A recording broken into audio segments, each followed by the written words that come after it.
다른 회사랑 느낌이 다르네.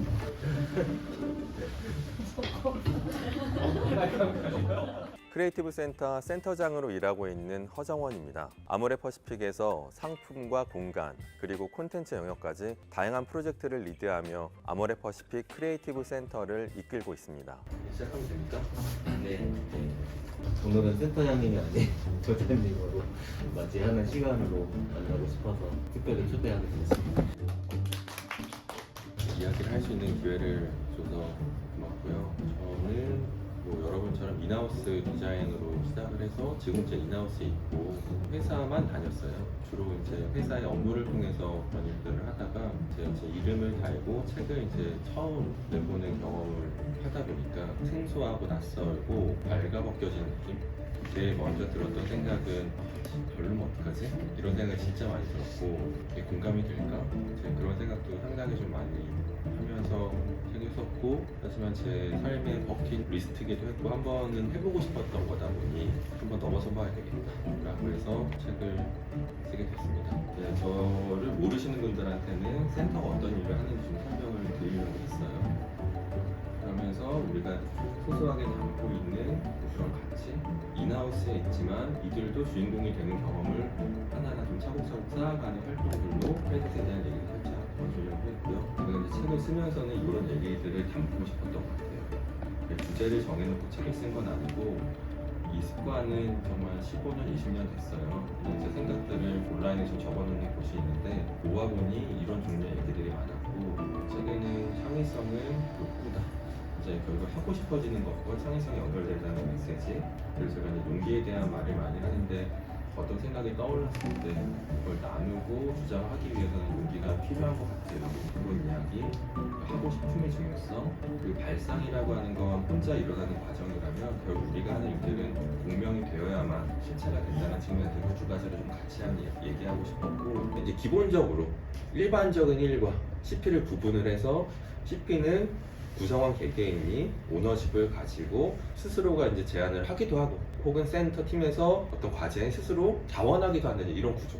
디자인 센터 안에 구성원들은 크리에이티브한 업무 외의 활동들을 한 가지씩 본인이 자유롭게 과제를 정해서 해야 돼요. 이건 CP 하라고 한 거잖아요.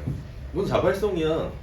근데 제가 몇 년 동안 이제 CP라는 어떤 제도를 운영을 하면서 CP에 대해서 접근하는 구성원들이 귀찮거나 혹은 스스로 발상을 한다는 걸 부담스러워하거나 또 어떤 경우는 바로 그냥 이걸 무는 거예요. 뭐하죠? 개인의 선택이고 셀프 모티베이션이 어떻게 작동하는지 그것밖에 없어요. 근데 여기서 저는 이 자발성이라고 하는 개념을 그러니까 자발성 그러면 뭔가 시킨 거면 자발성이 아니잖아요. 근데 저는 100% 자발성 없다고 생각해요. 자발성이라는 것조차도 어떤 자발성조차도 계기와 자극이 필요하다. 근데 여기 중요한 건 나를 위해서 활용한다라고 내가 선택을 할 거냐 안 할 거냐의 문제라고 합니다. 선택은 자유입니다. 그리고 프로젝트 진행 과정에 있어서는 할 때는 이렇게 하다가 끝나면 좋아지는 이게 그냥 우리가 하는 기본적인 일이 아닐까? 근데 여기에 창의적인 발상이나 이 공명이라고 하는 과정은 결국 셀프 모티베이션을 높여주는 부분이라고 생각하고 이 변화가 일어나는 거라고 생각해요. 근데 그럼에도 불구하고 이 셀프 모티베이션 된다 하는데 해내야 되는 일은 여전하다. 뭔가 저게 올라가서 갑자기 무슨 일이 잘 되거나 뭔가 되게 내가 모든 일이 되게 대하는 방식 다 달라지고 절대 그렇지 않다. 그러면서 뷰티 과학자심 얘기를 하려고 했는데 왜냐면 처음에 이런 발상을 할 때 그런 즐거운 심리가 또 동영상집 하고 이런 프로젝트 하고 하면 이게 어떤 변화를 일으킬지 이야기도 해주고 공감하고 좋겠다 했던 이런 수많은 순간들 하지만 오픈이 되는 그 과정에 이게 저는 중요한 거라고 생각합니다. 창의적이 되면 일이 더 뭔가 재밌고 즐겁고 할 것 같지만 전 창의적일수록 더 어려운 일이 기다리는 거예요. 그래서 많은 사람들은 안 창의적인 상태로 유지가 되고 싶기도 한 거라고 생각하거든요. 그래서 괜찮다고 생각해요. 중요한 건 창의적으로 싶다는 거는 전 욕구라고 생각하고 욕구를 품어내려면 그 뒤에 엄청난 하드한 일이 기다리고 있다는 걸 알고서도 덤빌 것이냐 창의성을 위해서 마음가짐이 저는 필요하다고 생각하거든요. 여기서의 메시지는 창의성 그러면 이제 이 시대에 필요할 것 같다, 도움될 것 같다라는 관점을 바라볼 수 있지만 절대 창의성은 일이 수월해지기 위한 선택이 아니다. 그리고 여기서 좀 꼭 얘기를 해야 되는 건 창의적이지 않아주면 괜찮다는 거 아니에요. 창의성은 선택인 것이고 그것은 일이 더 어려워지는 것일 수 있으나 하고 싶으니까 선택을 하는 것이다. 발상은 혼자 하는 거예요. 내가 발상을 내는 거죠. 근데 그게 공명에서 결국 실현이 되기까지는 혼자만의 발상과는 다른 과정들을 넘어설 수밖에 없다고 생각합니다. 처음부터 아무리 성숙했던 게 아니라고 생각해요. 제 관점에서 보면은 이 전체 프로젝트의 시작은 그 2층에 아모레 스토어를 만든 것에서부터 시작이에요. 거기에 담아내려고 했던 거는 전체 브랜드가 같이 공평하게 모여지는 공간이 왜 없지? 수많은 고객들을 만나서 이제 우리 모든 제품들이 경험되고 즐길 수 있는 공간이 있으면 좋겠다. 그런 꿈을 이제 꾸면서 이제 어떤 발상이 하나하나 이제 일어났던 거죠. 저는 발상을 씨앗을 뿌리는 과정, 그리고 뿌려진 씨앗 이렇게 생각을 하는데 싹은 틀 수도 있고 안 틀 수도 있고 비가 올 수도 있고 안 올 수도 있고 사람들의 말에 밟힐 수도 있고 안 밟힐 수도 있고 근데 여기서는 밟히는 게 좋을 수도 있고 안 좋을 수도 있고 사실 이건 모르는 거예요. 근데 어떤 일이 실현된다고 하는 과정까지는 혼자가 아니라 어떤 여러 사람들 간의 공명이 발생을 해서 쭉 하나하나 펼쳐지면서 이어지는 과정 안에 우리가 있는 거라고 생각하거든요.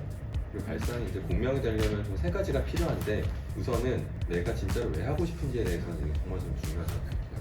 왜 내가 그걸 하고 싶지? 이 부분은 개개인이 가지고 있을 필요가 있다고 생각하거든요. 그리고 두 번째는 사업과 회사에 기여하는가에 대한 부분입니다. 제가 진짜로라고 붙였잖아요. 우리 회사에 좋은 거야, 사업에 좋은 거라고 하면은 다 이유는 있어. 근데 진짜인지를 한번 저는 질문 던져보거든요. 그리고 세 번째가 저는 중요하다고 생각하는데 저도 이제 조직장으로 같이 뭔가 해보자라고 얘기를 하거나 나름 저는 이 일을 하는 구성원한테 도움을 주잖아요. 이들의 성장에 도움이 돼요. 이 생각 좀 많이 하는 편이거든요. 왜냐면 내 발상이 진짜 출발해요. 근데 동료들이 같이 할 만할 일일까에 대한 생각이 중요하다. 유행화장 워낙 잘 아니까. 일단 유행화장도 이렇게 보면 기사 난 거 보고서 처음에 접하면 엄청난 거라고 생각해요.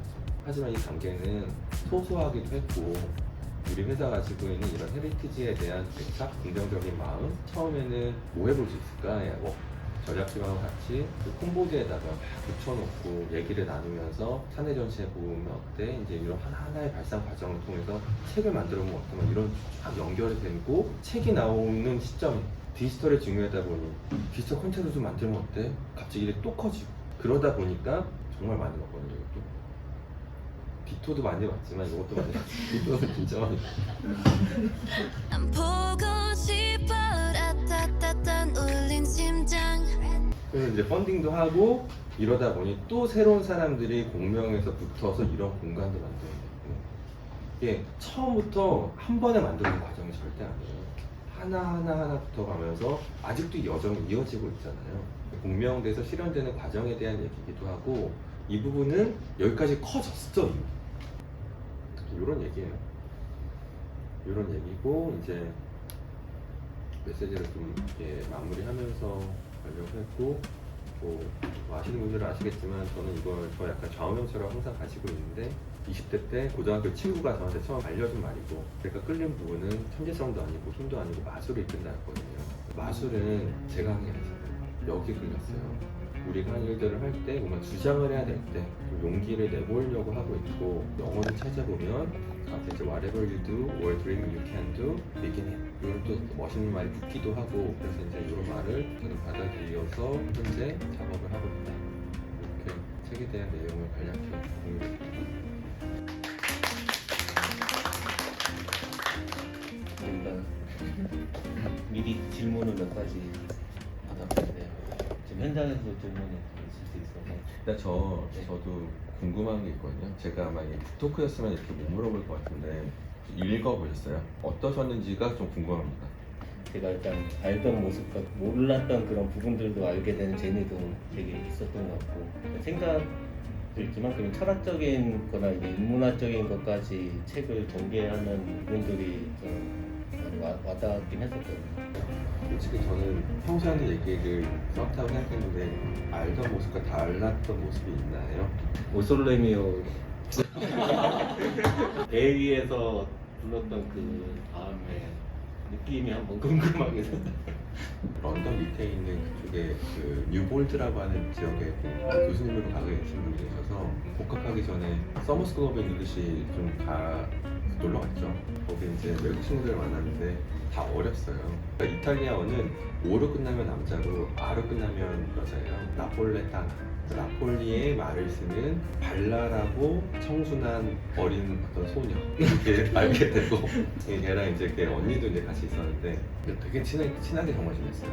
배낭여행을 하면서 나폴리를 가야겠다. 걔네 집에 같이 머물렀는데 걔네는 이제 아버지가 목사님인데 기관사예요. 기차 기관사인데 또 목사님이야.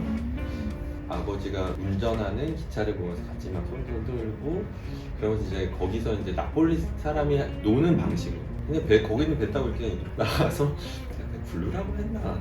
기억은 안 나. 근데 뭐, 왠지 뭔가 어필하고 싶잖아. 영어로도 잘 안 통하거든 그때는.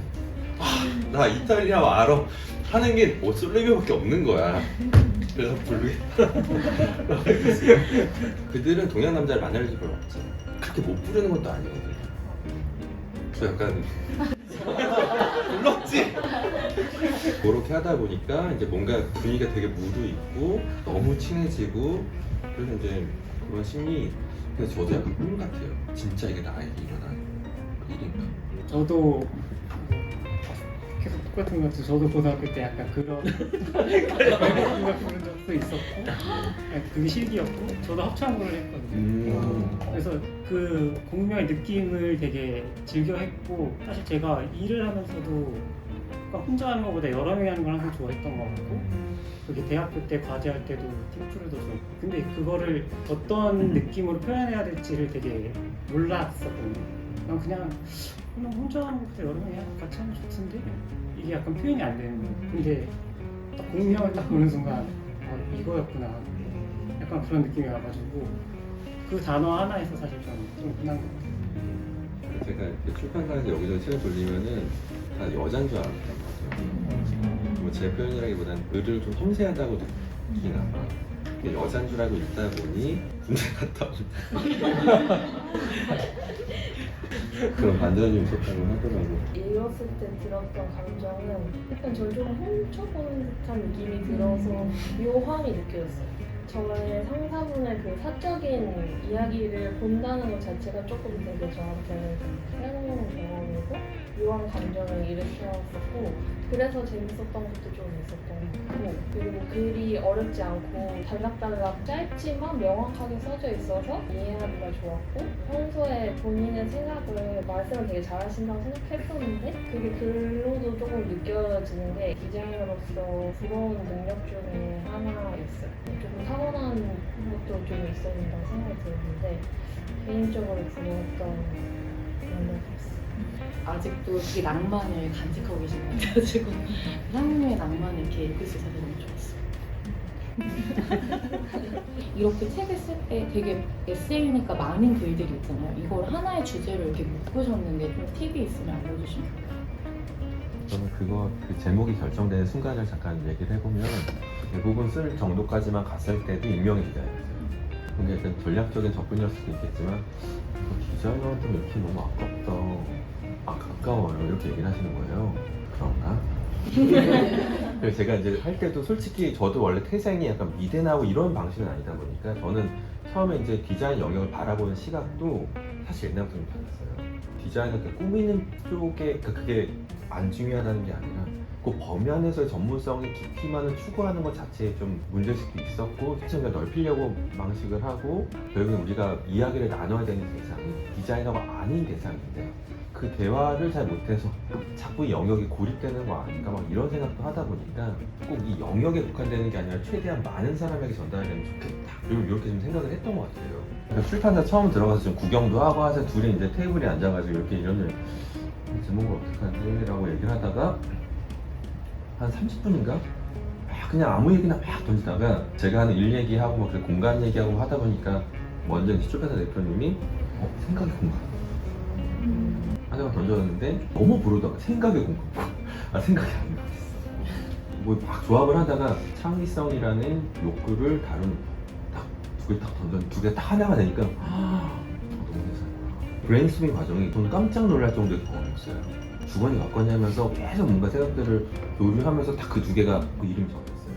그게 나오고 났더니 진짜 내용 중에 그 발상에 대한 내용이 있고 공명에 대한 내용이 있었는데 처음부터 그걸 만든 게 아니라 일단 그 두 개의 워딩을 좀 떠올려 놓고 글들을 보면서 어느 쪽에 메시지가 강한가 이렇게 분류하는 방식으로 나눠서 현재의 구조가 나오게 됐어요. 근데 보통은 주제를 글 쓴다고 할 땐 제가 이해하기로는 주제를 딱 정해요. 그래서 글을 쓰는 거예요. 그 메시지를 향해서. 근데 저는 그런 책은 아니었거든요. 계기는 얘기한 것 같고 이건 그냥 저의 버킷리스트였고요. 항상 궁금했어요. 그게 그러니까 회사에서는 어차피 또 저도 이제 센터장이니까 제 앞에서 또 네, 뭐 할 수도 있겠지. 근데 그런 게 없는 상태에서 나의 생각이 통할까? 이게 좀 제일 궁금했어요. 사람들의 공감이 될까? 그게 되게 두려웠고 궁금했고 아직도 이건 온고잉이라고 생각하는데 그거를 좀 넘어보고 싶었던 것 같아요. 저는 여기 강의하는 과정 임명의 크리에이터 이 부분은 저는 진짜 개인의 선택이라고 생각해요. 회사를 나가도 되잖아요. 우리가 뭐 회사를 나갈 수 있지. 결국 선택이라고 생각하고 근데 뭐 어떤 이유에서건 회사라는 조직 안에서 일하는 선택을 한 사람들은 못 나가서 있는 거죠. 저는 그렇게 생각하고 싶은 또 않아서 저도 계속 곱씹어요. 회사라는 조직 안에 있어서 좀 나의 무언가를 각자의 생각을 뭔가 일을 펼쳐낼 수 있는 장점이 분명히 있다고 생각하고 개개인이 개인의 이름을 걸고 하는 것과 좀 다른 관점에서의 꽤 멋진 일이라고 생각해요. 정말로 그렇다고 생각해요. 저 내일 토크 하는데 팁 좀 줄 수 있어요? 나 너무 토크 얘기 나와서 또 토크도 하게 됐어요. 그랬더니 언제요? 그래서 언제 해요? 어디서요? 그래서 원장 이용 씨 원장 보고 오시게.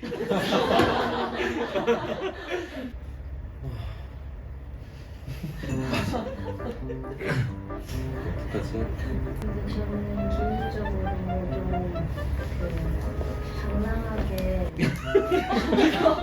말씀하고 오시는 게 좋은 것 같아요. 당당하게 하라고? 제가 나 명심할게. 저한테는 되고 이렇게 나 부끄러우니까 말을 잘 못하겠지만 사실 좀 크리에이티브의 수장으로서의 그런 생각을 저희가 그렇게 읽는 것도 개인적으로 되게 자긍심이 처음으로 느껴졌었거든요. 그래서 제 친구들한테도 자랑하고 그러니까 그 생각을 읽을 수 있다는 거 자체가 조금 좋았거든요. 개인적으로는 좀 용기 저한테 하는 얘기처럼 당당하게 용기를 내서 책을 주문하고 집에 도착을 했는데 사모님이 책을 내셨어? 이랬더니 되게 놀라워하더라고요. 자기가 먼저 이렇게 앞을 보더니 되게 철학적이다 이러면서 뺏어가서 읽더라고요. 그래서 디자이너가 아닌 사람이 가도 좀 읽기가 괜찮고 그리고 지위를 떼고서 봐도 많은 생각을 하는 사람인데 되게 재밌게 읽기 쉽게 잘 정리를 하시는 것 같다고 저는 느꼈거든요. 그래서 그냥 편하게 얘기하셔도 재밌을 것 같아요. 내일은 진짜 저한테 용기가 필요한 순간인 것 같아요. 너무 불안해. 전혀 걱정 안 하시고 전혀. 오늘 이 자리는 저에게 용기를 이런 시간입니까?